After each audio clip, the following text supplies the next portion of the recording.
Alors, nous sommes aujourd'hui le 24 novembre 2015 et je m'étais promise de rajouter quelques petites infos à cette série de témoignages que je vous ai publiés sur ma page de la part du Seigneur Jésus, qui sont 5 parties sur la question de,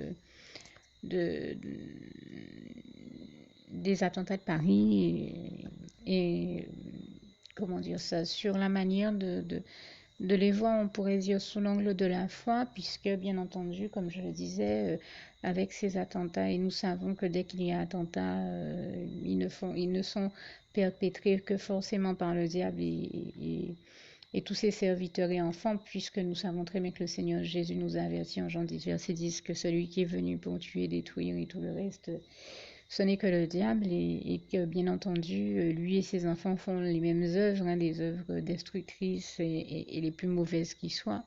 Et ce passage de Jean 8, versets 41 à 47 nous démontre là encore très bel et bien cette réalité-là, puisque nous savons que le diable n'a aucune vérité en lui, qu'il ne se tient pas dans la vérité, qu'il n'y a rien de bon non plus, qu'il est cruel et horrible. Et c'est pour ça qu'il est là en train de perpétrer des horreurs. Et lui et ceux qui le servent pour aller tout droit en enfer. Résultat, on assiste à ce type d'événement et de drame horrible. D'ailleurs, ça a été décrit par un bon nombre de personnes comme une horreur, tous ces drames-là. Et comme je le disais, ceux qui sont innocents dans toutes ces histoires-là ne méritaient pas en aucun cas et sous aucun prétexte de mourir parce que d'autres personnes sont divisées sur des opinions, qu'elles soient politiques, religieuses ou autres. Et en l'occurrence,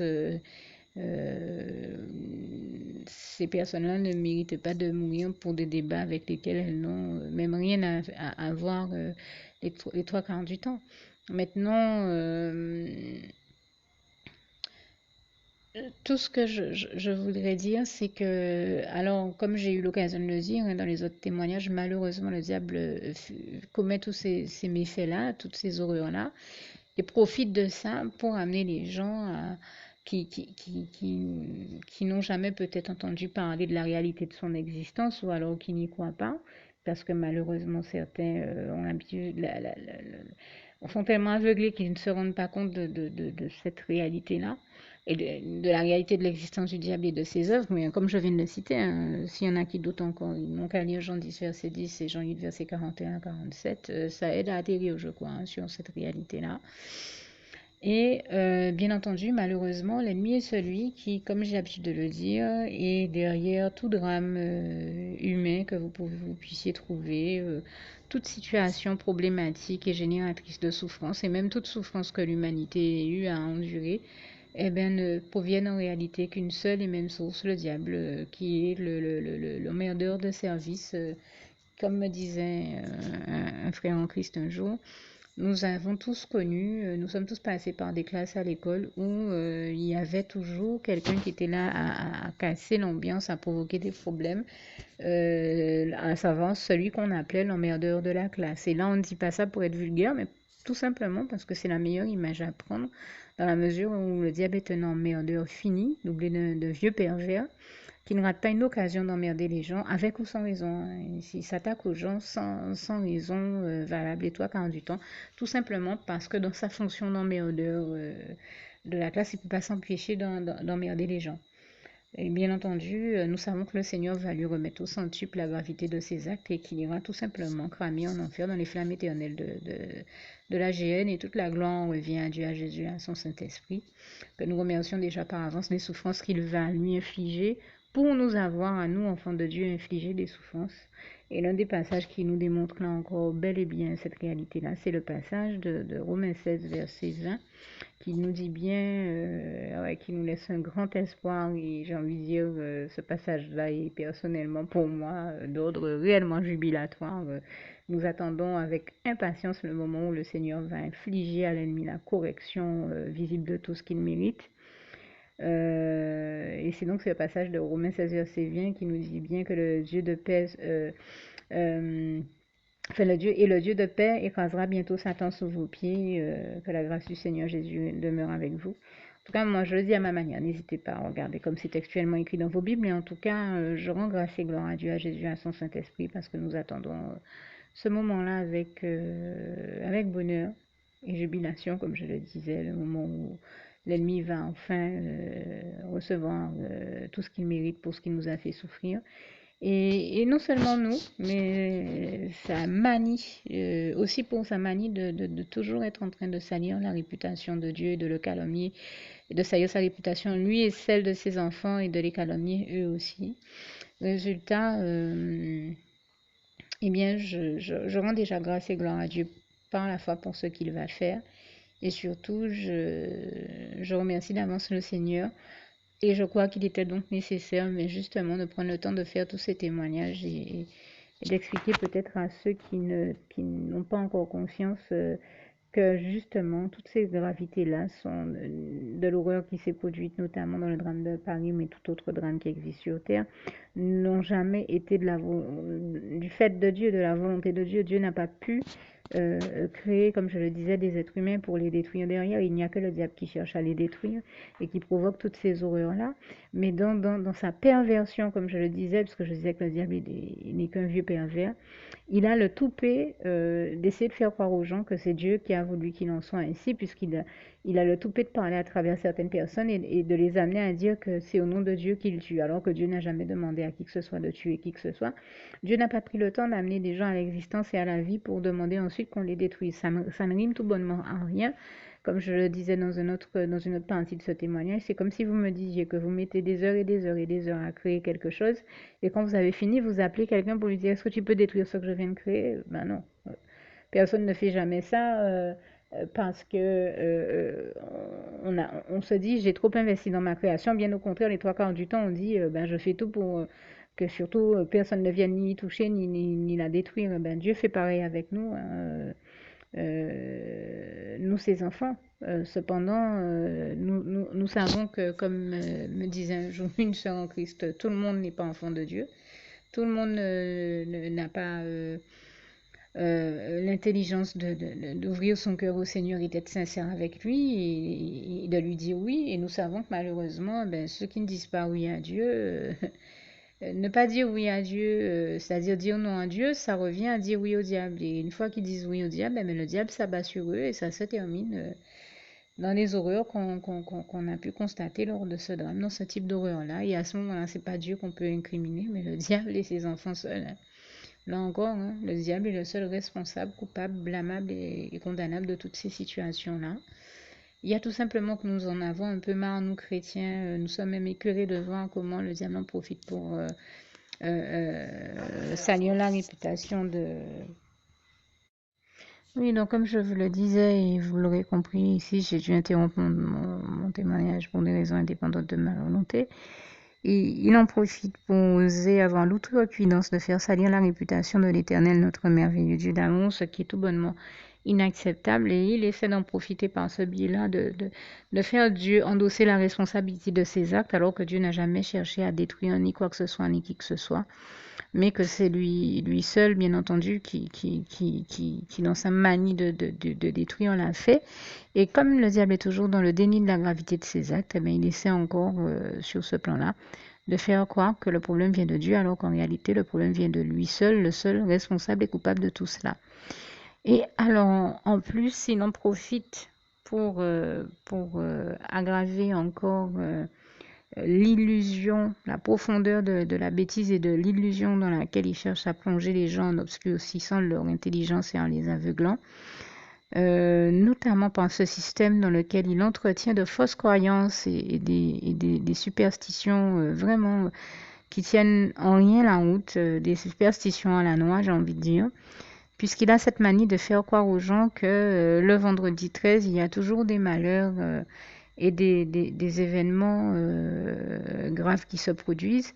Et alors, alors là, il en a rajouté une couche avec le drame des attentats de Paris. Seulement, il faut rester lucide et clairvoyant sur cette question-là. Le diable, comme je viens de le dire ici, de le définir un petit peu plus tôt dans mon propos, est l'emmerdeur de la classe. Il emmerde les gens matin, midi et soir, sans raison, comme je disais, les trois quarts du temps. Et tout simplement, nous le voyons emmerder les gens tous les jours. C'est pas simplement le vendredi 13 ou les vendredis 13. Vous viendriez le samedi 14, c'est pareil. La veille, le 12, c'est la même. Il emmerde les gens tout le temps. Tout simplement, eh ben, il se dit qu'il va continuer à entretenir certaines croyances pour continuer à aveugler les gens et leur faire croire que le vendredi 13 est porteur de malheur. Dès que le diable est quelque part, il engendre des malheurs. Il y a tout simplement que... et ça ne s'arrête pas à la journée du vendredi 13 ou des vendredis 13 ou aux journées des vendredis 13. Non, non, ça ne s'arrête malheureusement pas là. Il est comme ça tous les jours. C'est pas seulement le vendredi 13. Simplement, comme il a déjà fait croire aux gens, comme il s'amuse à entretenir des fausses croyances bien souvent, eh bien, il a déjà fait croire aux gens que c'est les vendredis 13 qui ont un problème. Le vendredi 13 n'a aucun espèce de problème. Le diable a un problème. Le diable est le problème. Il est la source du problème. Il est le seul qui crée des problèmes et qui génère toute situation problématique et génératrice de souffrance, comme je le disais tout à l'heure. Donc, c'est lui, en réalité, qui engendre tout ça, que ce soit les vendredis 13 ou les autres dates du mois ou de l'année. Dès qu'il y a un problème, ne vous cassez pas la tête, ça provient de lui. Alors bien sûr, comme beaucoup de ceux qui l'aveuglent sont superstitieux, eh bien, il approfondit et aggrave encore ce phénomène de croyance en certaines superstitions, notamment à celle du vendredi 13, en s'amusant à foutre des bordels encore plus graves le vendredi 13 ou à commettre des exactions, des méfaits encore plus graves, à faire des choses terribles le vendredi 13, pour que dans les mémoires collectives, les gens se disent ah oui, tu te rappelles de ce qui s'était passé le vendredi 13 et que les gens vivent dans la peur et la terreur et se disent eh bien, comme aujourd'hui c'est vendredi 13, eh bien, je ne vais pas sortir de chez moi. Les vendredis 13, comme n'importe quelle date, soyons clairs, c'est pas parce que c'est un vendredi 13 qu'il y a des problèmes, c'est parce que, quelle que soit la date, le diable emmerde les gens. C'est parce qu'il y a le diable et qu'il est malheureusement en vie que. Qu'il y a des problèmes. C'est pas à cause de la date. C'est pas le vendredi 13 le problème. Donc la question des vendredis 13, ce n'est encore une fois ici qu'une illusion supplémentaire, qu'une fausse croyance, une illusion générée par le diable pour continuer à égarer les gens dans des fausses considérations et croyances. Mais vraiment, si vous continuez encore à croire à cette ineptie du diable, cette imbécilité de mensonge de plus de sa part, eh bien, vraiment, je vous invite du fond du cœur à vous détourner de cette fausse croyance parce que une fois que vous allez découvrir la réalité de qui il est, vous allez rapidement comprendre que le vendredi 13 n'était qu'une vaste blague supplémentaire de sa part, qu'une tentative d'égarer les gens dans une illusion de plus, mais qu'en réalité, c'est lui qui génère tout ça et c'est du miroitement et rien d'autre. Mais grâce et gloire soient rendues à Dieu, à Jésus, à son Saint-Esprit, qui nous envoie ses rayons de lumière, ses rayons de lumière, son esprit de lucidité, de discernement, afin de nous éclairer et justement illuminer de sa merveilleuse lumière nos consciences et nos intelligences. C'est entre autres pourquoi il est écrit dans le psaume 36, verset 9 à 10, c'est par ta lumière, Seigneur Jésus-Christ, que nous voyons la lumière. Et je rends justement grâce et gloire à Dieu, à Jésus, à son Saint-Esprit, qui est le seul qui puisse nous délivrer de la gravité du mensonge et de tous les mensonges du diable et de leurs conséquences. Et j'en rends ici grâce et gloire à Dieu, à Jésus, à son Saint-Esprit. Et Dieu à qui il convient de demander justement de nous éclairer, de nous envoyer ses rayons de lumière, son esprit de lucidité et de discernement et de nous éviter l'égarement de tous les miroitements et de toutes les illusions et fausses croyances par le biais desquelles le diable cherche à nous perdre. Donc n'hésitez pas à continuer à demander au Seigneur Jésus de vous sauver, de vous délivrer de tout cela et bien entendu à l'accepter comme votre sauveur personnel, ce qui est d'ailleurs l'objet de la prière que je vais rajouter ici à la fin de ce témoignage. Juste le temps pour moi de vous citer ce si beau passage de la parole de Dieu de Philippiens 4, verset 7. Que la paix de Dieu qui surpasse toute intelligence garde vos cœurs et vos pensées en Jésus-Christ. À bientôt. Alors pour toutes celles et ceux qui ne l'auraient jamais encore fait auparavant, je partage avec vous ici la prière par le biais de laquelle le Seigneur Jésus m'a sauvé la vie et vous invite tout simplement à lui ouvrir vos cœurs, à être sincère avec lui dans ce que l'on va dire ici, puisque si Dieu me met à cœur de partager avec vous cette prière, tout comme il le fait toujours avec chacun de nous, c'est tout simplement parce que Dieu nous a sauvé la vie, m'a sauvé la vie et nous a sauvé la vie à tous, hein, tous ceux qui partageons avec les autres cette prière, et que nous l'avons vu nous faire tellement de bien, nous donner tellement d'amour, nous combler de bonheur dans les bras d'amour de Jésus, et bien que nous souhaitons au maximum de personnes d'aller aussi au paradis et de connaître le bonheur des bras d'amour de Jésus ainsi que d'être sauvés par lui. Mais bien entendu, pour être sauvé, encore faut-il prendre le temps de demander à l'être et d'accepter donc le Seigneur Jésus-Christ comme son sauveur personnel, ce qui est ici l'objet de cette prière. Alors, n'oubliez pas à cet effet qu'il est notamment écrit en Acte 4, verset 12, que Dieu, dans sa grande sagesse, dans sa sagesse infinie, a choisi le Seigneur Jésus-Christ, qu'il l'a mandaté, qu'il a délégué pour être le seul sauveur de toute l'humanité et qu'il n'y a aucun autre nom que celui du Seigneur Jésus-Christ qui nous ait été donné, qui ait été donné à toute l'humanité pour être sauvée. Voilà pourquoi nous avons la certitude qu'en acceptant le Seigneur Jésus comme notre sauveur personnel, nous faisons définitivement le bon choix, d'autant qu'il est également écrit en Jean 14, verset 6, Jésus-Christ est le chemin, la vérité et la vie. Nul ne va au Père Dieu sans passer par le Fils Jésus-Christ. Voilà pourquoi nous devons donc adresser au Seigneur Jésus la prière qui suit. Donc Seigneur Jésus-Christ, n'hésitez pas donc à dire cette prière à haute voix en vous mettant bien entendu dans un lieu où vous savez que vous pouvez prier en toute sérénité. Donc Seigneur Jésus-Christ, je t'accepte aujourd'hui comme mon sauveur personnel, moi un tel, vous dites votre nom et votre prénom. Et je te demande aussi, Seigneur, vraiment de continuer à veiller sur moi et sur ma vie. Je remets d'ailleurs toute ma vie entre tes mains, éternel mon Dieu, Jésus d'amour, Saint-Esprit, puisque tu en es le Créateur. Je remets cette vie entre tes mains, je te la donne puisqu'elle t'appartient, puisque tu l'as créée. Et je te demande de me conduire à toutes les victoires et réussites que tu as prévues pour ma vie. Tout comme je te demande aussi pardon, éternel mon Dieu, Jésus d'amour, Saint-Esprit, pour tous les péchés que j'ai commis tout au long de ma vie, dès le début jusqu'à la date d'aujourd'hui incluse. Pardon aussi, Seigneur Jésus, pour toutes les fois où j'ai fait mal à ton cœur. Et surtout, merci, Seigneur Jésus, quand le bon moment sera venu pour ça, de revenir me chercher pour m'amener avec toi dans tes bras d'amour au paradis où je veux demeurer et continuer à te servir et à t'appartenir pour l'éternité en éternité. Et c'est au nom puissant du Seigneur Jésus-Christ que j'ai fait cette prière. Soyez bénis, vous tous qui avez fait cette prière, que Dieu vous garde et vous bénisse tous. Et surtout, n'oubliez pas de partager cette prière avec le maximum de personnes autour de vous, tous vos contacts, famille, amis et bien-aimés, et que Dieu vous en bénisse. À bientôt.